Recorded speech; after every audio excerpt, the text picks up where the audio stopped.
اليوم 11 أكتوبر 2025. الخطاب ديال المفترس كما كان متوقع ما جابش شي حاجة جديدة وما يستحقش في الحقيقة كاع باش نتكلموا عليه، ولكن مع ذلك خصنا نردوا على شي ناس، هاد الشباب اللي كانوا كينتظروا منه الخير. إذا كما قلت لكم في الفيديو السابق أن ما توقعوش شي حاجة من هذا النظام.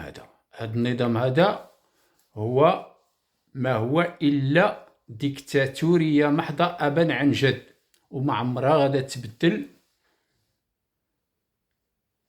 لأن الطبيعة ديالها هي هذه، وماشي حتى هو اللي عنده القرار باش يمكن له يغير شيء ولا السياسة ديالو ولا شي حاجة. هذا نظام وظيفي كيطبق التعليمات اللي كيتوصل بها، إذن هو حد ذاته خادم وانتم كتوسلوا الخادم، يعني العميل، بدلا ما كما قلت درت في واحد الرسم كاريكاتوري اللي كنقولوا في المثل الشعبي اللي يسعى الدار الكبيرة.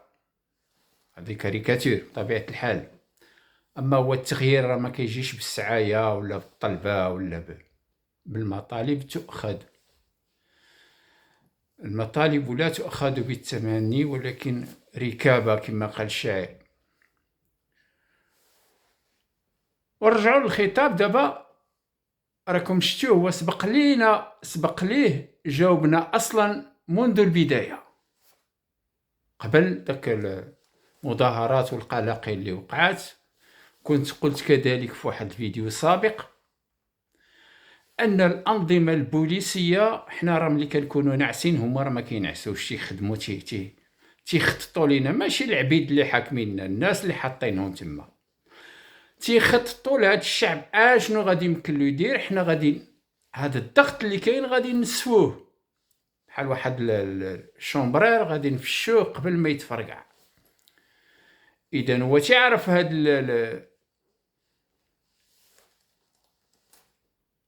الكرة اللي جايه والمحافل الدوليه وهاد الناس اللي غادي يكونوا تما قبل ما تسببوا له شي مشاكل، غادي ندير هذوك الريوس اللي سخونين غادي ندخلهم للحبس، وغادي نديروا شويه ديال امتصاص الغضب، وبطبيعه الحال ما غادي تكون وعود وما عمرها غادي تتحقق كما العاده. حنا مش اول مره كنشوفوه، راك شفتوا الخطابات ديالو، الناس الذاكره ديالهم قصيره ما تعقلوا شيء، ديما غادي ندير وما كاين حتى شي حاجه.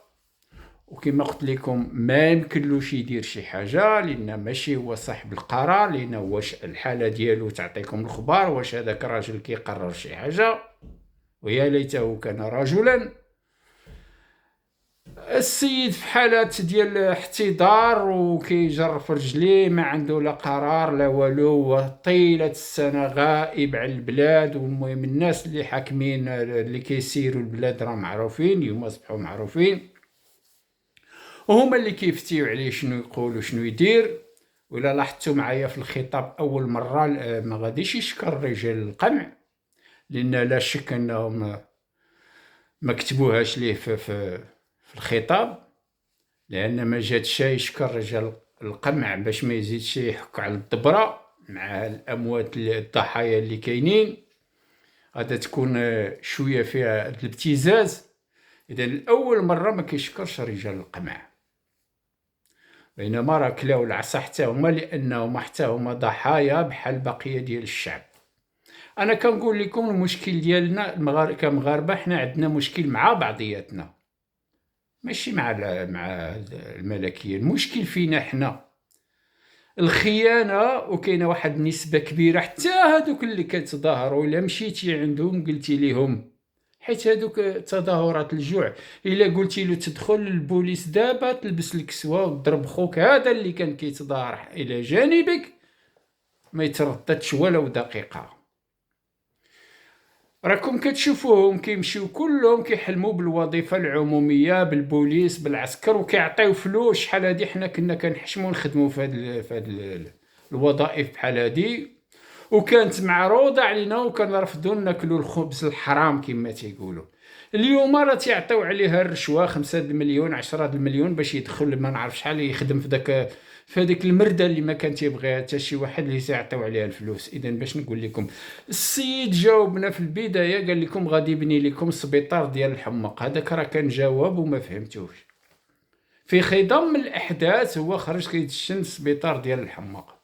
اذا هذاك راه استهتار بكم، وراه الا بغيتي كاع تقولوا هذيك راه سبه في حقنا، ولكن مع ذلك ما فهموهاش الناس، وما كنظنش انا غادي يفهموا، والمساله غتبقى هكا الى ما لا نهايه، حتى ينضج هذا الشعب واحد النهار ويقرر يخرج ابا عن جد ويقصد القصور.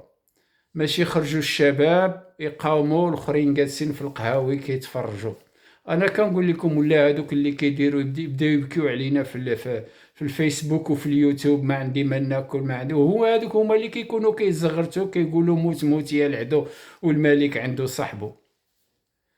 اذا هذا هو الكلام اللي كنت بغيت نقول لكم، هكا موجز صغير بلا ما نزيد نطول عليكم. تحية الجمهورية المغربية ولتسقط الملكية العميلة الخائنة. الحل الوحيد هو إسقاط النظام، وما كاينش شي حل من غيره.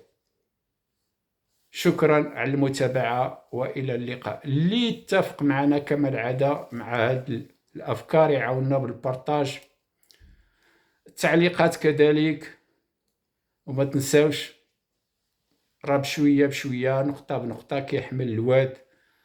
حنا كنشروا الافكار، وغيجي واحد النهار ضروري ضروري غيقتنع داك الشعب بانه لا بديل على اسقاط النظام.